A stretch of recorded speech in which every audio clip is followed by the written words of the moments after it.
सांस्कृतिक आणि शैक्षणिक राजधानी सोबतच स्टार्टअप्स आणि इंडस्ट्रियल हब्सचंही माहेर मानलं जाणारे शहर म्हणजे पुणे. शिवाय इंडस्ट्रियल इनोव्हेशन कॅपिटल. इथे यशस्वी व्यवसाय स्थापन करणारे यशस्वी मराठी बिझनेसमॅन पुढील प्रमाणे: निळकंठ कल्याणी म्हणजेच बाबा कल्याणी यांची 8,000 कोटींपेक्षा जास्तीचा टर्नओव्हर करणारी भारत फोर्ज कंपनी. भारतात 8,500 कोटींचा टर्नओव्हर असलेली पर्सिस्टंट सिस्टम्स कंपनी हे IT साम्राज्य उभारणारे आनंद देशपांडे. कैलास काटकर आणि संजय काटकर या दोन भावंडांनी 400 कोटी रुपयांची quick hill IT antivirus industry उभारली. 1,162 कोटींचा टर्नओव्हर करणारे BVG कंपनीचे संस्थापक हनुमंत गायकवाड.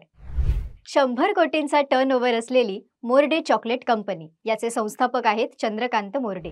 1 कोटीपेक्षा जास्त टर्नओव्हर असलेली माने ग्रुप ऑफ कंपनीज उभारणारे रामदास माने.